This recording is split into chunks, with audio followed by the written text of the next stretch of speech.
नवी मुंबई में भाजपा विधायक मंदा म्हात्रे के प्रयास से प्रस्तावित सुपर स्पेशलिटी अस्पताल और मेडिकल कॉलेज अब विवाद और चर्चा का विषय बन गया है।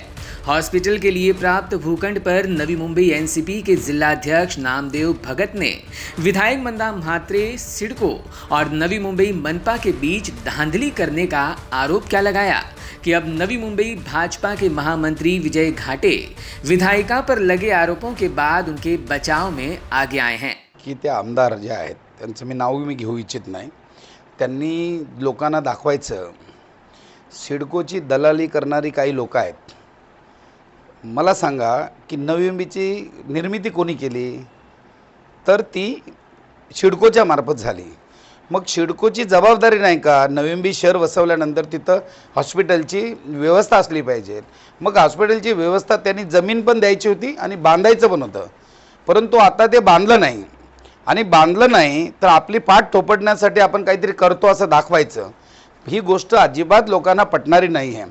मला तर असं म्हणणं की डी.वाय. पाटील जे आहे त्यांना 1 रुपयाने ते स्टेडियम दिलं, मग हॉस्पिटल जे आहे जिथं लोकांची सुविधा त्या ठिकाणी होणार आहे आणि अशा ठिकाणी मात्र एवढ्या कोटी रुपये सिडकोनी मागणी करायची आणि यांनी दाखवायचं, त्यांनी मागायचे 2 रुपये आणि यांनी सांगायचं मी 1 रुपया करतो। हे जे नाटक कंपनी आहे महाराष्ट्र शासन आणि आमदार आणि हे सिडको ह्यांनी हे नाटक बंद केलं पाहिजे। मला तर असं वाटतं की हे महानगरपालिकेच्या तिजोरीतले आलेले पैसे वर डाका टाकण्यासाठी हे तिघे मिळून हे सगळं प्रकार करत आहेत आणि म्हणून मला असं वाटतं की ही सिडकोने भूखंड हा हॉस्पिटलसाठी मोफत दिला पाहिजे, एवढी साधी अक्कल असू नये आणि म्हणून अशा लोकांनी हे सर्व करायची गरज। मी जेव्हा डायरेक्टर असताना त्या ठिकाणी सिडकोतनं ह्या हॉस्पिटलसाठी हे त्या ठिकाणी भूखंड मंजूर केले होते, बोर्डाने त्याचा निर्णय घेतला होता आणि अशा परिस्थितीमध्ये ही जी गोष्ट आहे ही गोष्ट लक्षात आली पाहिजे आणि हे नाटक कंपनी आहे। पहिले सांगायचं 1 रुपया, आता आम्ही 50 पैसे घेतो, मग असं पाठ टोपटून घ्यायची, प्रेस कॉन्फरन्स घ्यायच्या। मला तर असं वाटतं की हा मोफत सिडकोनी भूखंड दिला पाहिजे आणि ती गोष्ट आयुक्तांनी ठामपणे त्या ठिकाणी मागणी केली पाहिजे। महाराष्ट्र शासनाने आयुक्ताला त्या ठिकाणी सिडकोचा डायरेक्टर नेमलेला आहे, मग त्या ठिकाणी आयुक्तांनी त्या ठिकाणी पूर्ण हट्ट धरला पाहिजे।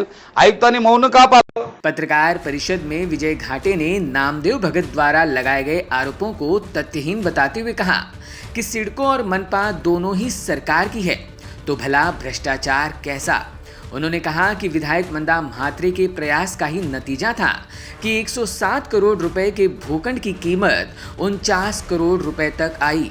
ऐसे में जब लोगों की सहूलियत के लिए मंदा म्हात्रे ने मुख्यमंत्री के पास जाकर भूखंड के दर बड़े पैमाने पर कम करवाए हैं, तो भला भ्रष्टाचार और धांधली करने का सवाल ही खड़ा नहीं होता। नामदेव भगत नाम के जो राष्ट्रवादी के जिला नवी मुंबई के जिलाध्यक्ष है, अभी हो गए वो, उन्होंने ये आरोप लगाया हुआ है और ये आरोप में कोई भी तथ्य नहीं है। मुझे एक बात बताइए, सिडको गवर्नमेंट की, एनएमएमसी गवर्नमेंट की, सिडको के पास नवी मुंबई के लिए मांग की गई म्यूनिसिपल कॉरपोरेशन से कि हमको सुपर स्पेशलिटी के लिए प्लॉट चाहिए, ऐसे एमएलए की डिमांड है, इसके लिए उन्होंने पत्र लिखा।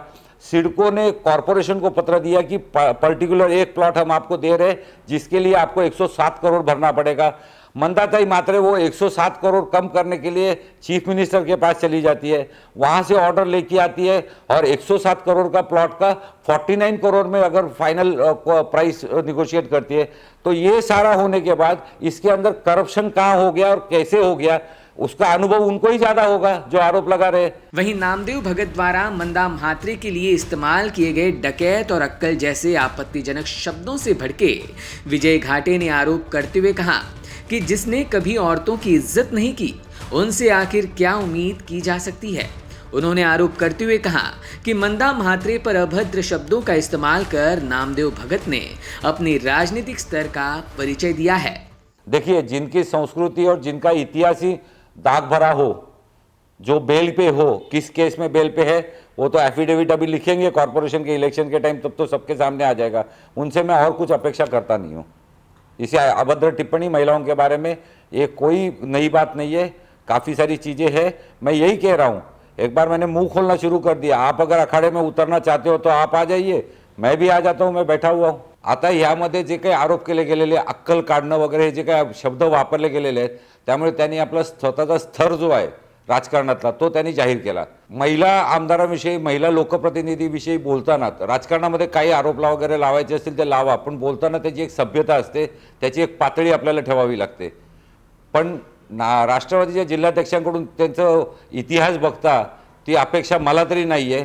त्याच्यामुळे परत एकदा सांगेन मी की आता तरी सुधरा आणि महिलांविषयी बोलताना नीटपणे बोलत चला, अभद्र बोलत जाऊ नका. विजय घाटे ने कहा कि जो अब नेक कामों में धांधली का आरोप कर रहे हैं वो खुद जब 8.5 सालों तक सिडको के संचालक थे तब उनकी संस्था को कितने भूखंड दिलाए ये मैं खुद महीने भर में जारी करूंगा और उप मुख्यमंत्री से उनकी सारी प्रॉपर्टी की SIT जांच की मांग भी करूंगा. फिर जनता को पता चलेगा कि आखिर लूटपाट क्या होती है. आज नवी मुंबई में हमारे पास अगर हॉस्पिटल की फैसिलिटी है और उसके अंदर अगर मेडिकल कॉलेज चालू होने जा रहा है तो उसमें बुरा क्या है वो मुझे समझ में नहीं आता है. उसके अंदर धांधली कैसे होती है वो मुझे समझ में नहीं आता है. यही वो मंदाताई है जिनके ऊपर आरोप लगाए जा रहे हैं, जिन्होंने रात को 12 बजे आपको नासिक लेके जाके किस प्रकरण से छुड़ाया था. जरा एक बार जनता को वो भी बात बताइए. आप जनता को वो भी बात बताइए, किस प्रकरण से आप निकले थे, क्यों FIR हो गया था आपके ऊपर. मैं अगर मुंह खोलने जाऊं तो काफी सारी चीजें निकलेगी, फिर बात बहुत दूर तक चली जाएगी. मैं ये आने वाले 4 दिन में महाराष्ट्र के माननीय उप मुख्यमंत्री से आदरणीय देवेंद्र फडणवीस जी, इनके पास राइटिंग में लिखित तौर पे मांग करने वाला हूं. ये जो 8.5 साल का इनका कार्यकाल है, इसके अंदर क्या क्या हुआ, उसके बेनिफिट कितने मिले, इसकी सारी इंक्वायरी बैठे और अगर दोषी अगर है तो ये सारी संपत्तियों के ऊपर कुर्की लेके आ जाए और कुर्की लेके ये सारी संपत्ति जो है वो कॉर्पोरेशन को हैंड ओवर करे या म्युनिसिपल कॉर्पोरेशन को हैंड ओवर करे. Bureau input EW network.